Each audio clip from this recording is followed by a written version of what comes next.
Hey everyone. Okay, so if you think back, way, way back to before spring break and before the world turned upside down, you'll recall that the last thing we covered in this class was the overview of positive rights. That's the second generation human rights that are entitlements, things the government is required to provide for people. What we're talking about today is adequate standard of living, which includes Social Security. This is the set of rights that you could probably think of as, in some ways, the most fundamental of all, because it's the right to survival, basically.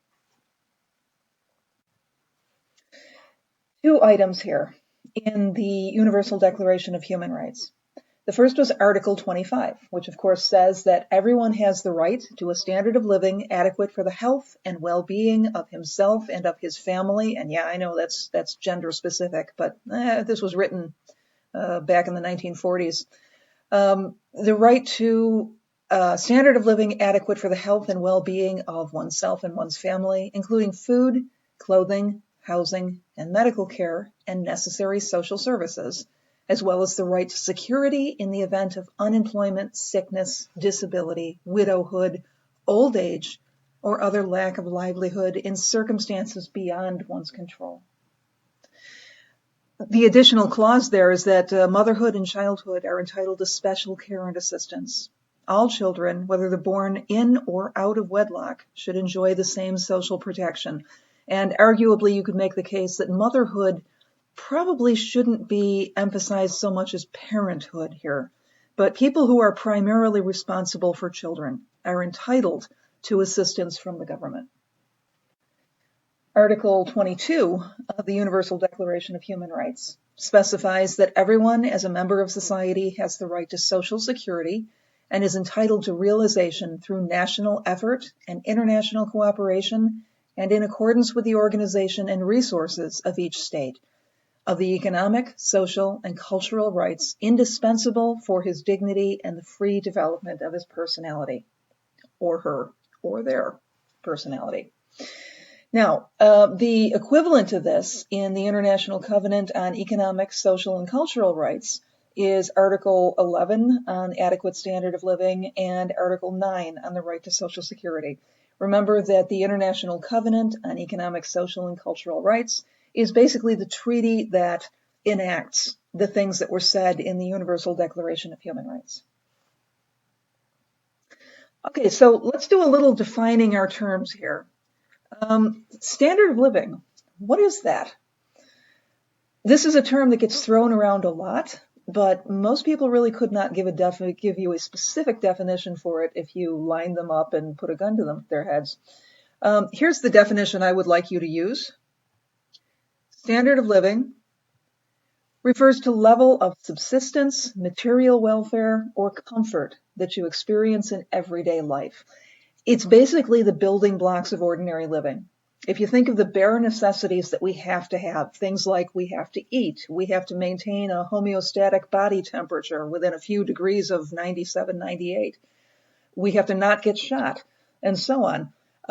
Everybody has some level of subsistence, and that level varies. But everybody has a human right to a standard of living that is adequate. So what's adequate? What does that mean? What counts? Well, it's a level of standard of living that is sufficient to allow humans to survive and flourish. And if you're thinking to yourself that sounds kind of vague, yeah, it sort of is. What counts as adequate varies depending on the prevailing social, economic, cultural, and ecological conditions.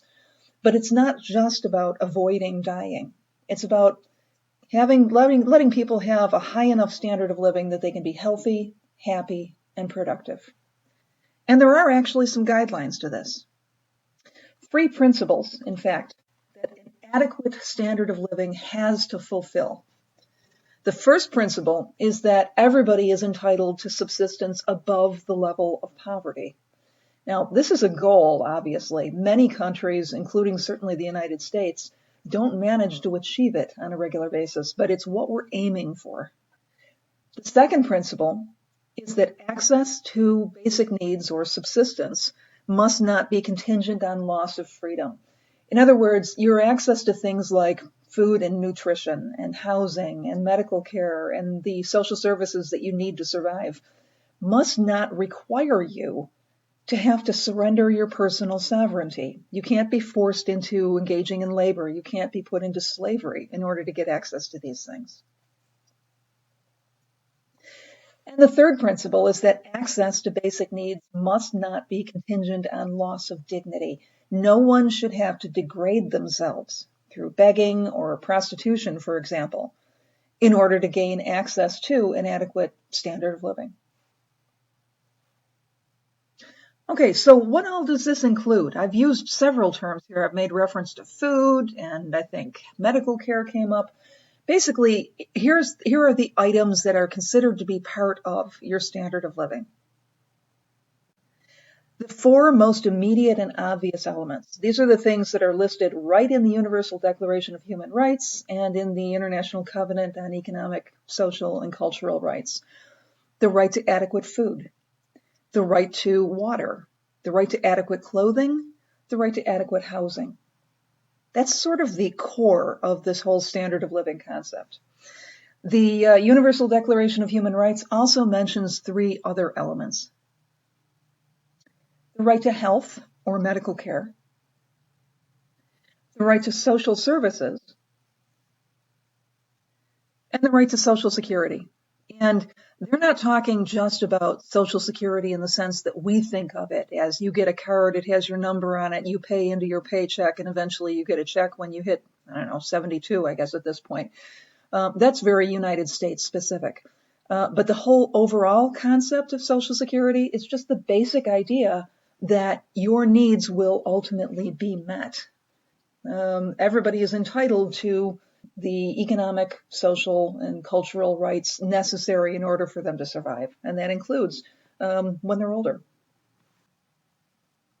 There are some other elements that we could also add in when we're talking about standard of living. Some less obvious items, things that are less tangible, but they're also necessary for people to survive and flourish. Things like physical safety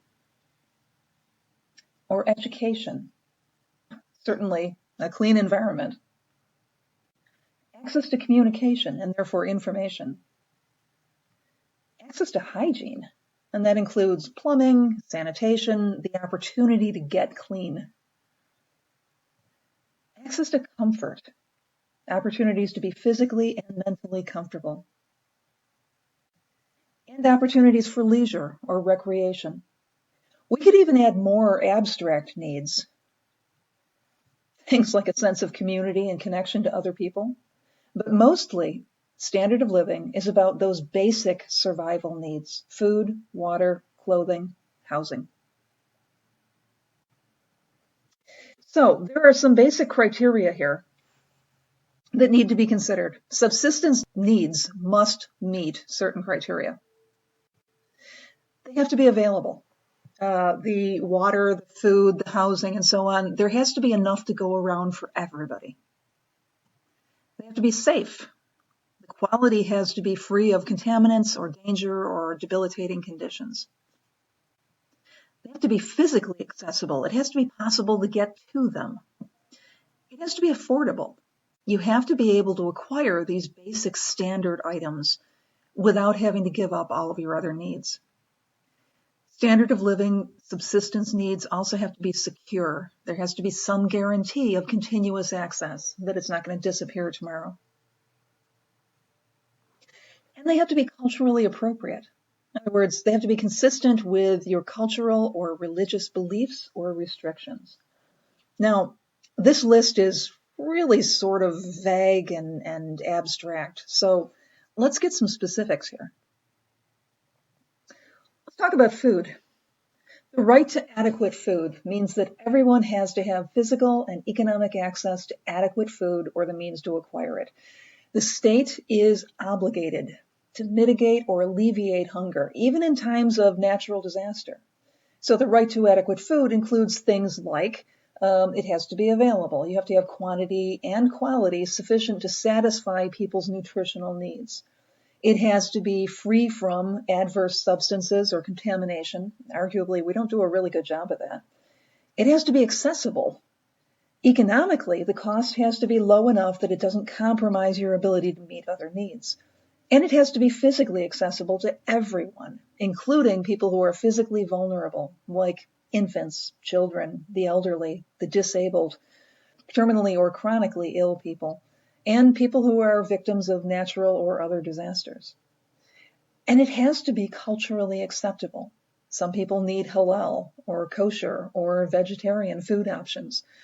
The argument that an adequate standard of living is a human right is an argument that says that the government has an obligation to make sure that there is a way for you to get those things. It doesn't necessarily have to fill your plate and chew your food for you, but it has to make sure it's possible for you to get it and for it to be available, safe, accessible, affordable, secure, culturally appropriate. Okay, let's talk water for a minute. The right to adequate water includes availability. There has to be a continuous water supply that's enough for personal and domestic use. So drinking, personal sanitation, laundry, food prep, personal and household hygiene, all of that has to be available. And it has to be safe, free from microorganisms or chemical substances or radiological hazards. And it has to be an acceptable color, odor, and taste. And if you don't know what I mean by saying that the water has to be an appropriate color, odor, and taste, then you haven't drunk well water from the South Towns. All right, water also has to be accessible, available to everybody without discrimination. So you have to have facilities or services for accessing water within safe physical reach. It has to cost low enough not to compromise your ability to meet other needs. Access can't be restricted by race or sex or language or religion or politics or anything else. One good example of this is in the Sudan. There are refugee camps, have been refugee camps for more than a decade now. And the closest source of water is about a quarter mile away. In order to get the water, somebody has to leave the refugee camp and they have to go and collect the water on foot. And between the water source and the refugee camp, there are people trying to kill them. This would be a clear violation of a human right. Okay, the right to adequate clothing. Keep in mind, clothing is about more than just physical protection. It also has cultural and potentially religious elements. So your clothing needs to be adequate in terms of protection to minimize risk from the elements or from occupational accidents. You have to have access to a hard hat, for example, if you're working a dangerous job. You have to have adequate access for persons with disabilities to function fully. Sometimes that requires special clothing. And adequate opportunity for self-expression through the way that you present yourself. And finally, the right to housing. 100 million people worldwide have no place to live, and more than 1 billion people worldwide are inadequately housed. The right to adequate housing would include habitability, so there has to be adequate space, protection from the elements, protection from structural hazards. It has to be safe, which means pollution-free, no asbestos, no lead paint, designed to withstand earthquakes or floods. It has to be affordable. So the cost, again, has to be low enough not to compromise your ability to meet other needs. It has to be accessible. And the location has to allow access to all the other things that you need, like employment and healthcare and schools and childcare.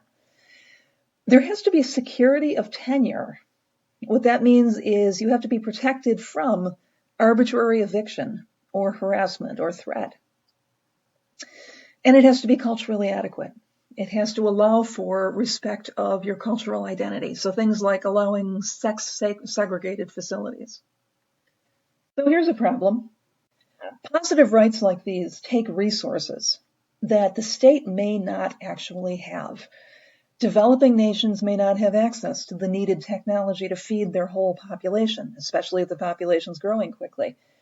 Nations in conditions of natural disaster, like Haiti after the earthquake, may lack the infrastructure needed to provide people with housing. But economic and social rights are often violated not because resources aren't available, but because they're misallocated. And that's where the principle of progressive realization comes in. This is in the International Covenant for Economic, Social, and Cultural Rights. It's Article 2.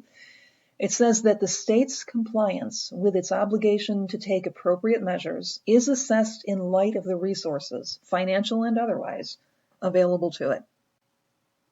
Priority has to be given to ensuring people's basic economic and social rights. In other words, the government's top priority has to be making sure that everyone has what they need to survive.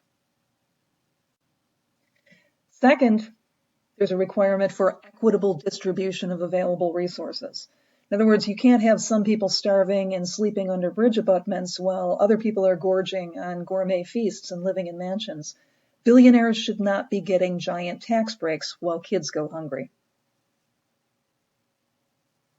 Third element of the principle of progressive realization is that there has to be consistent, constant forward progress in fulfilling these rights.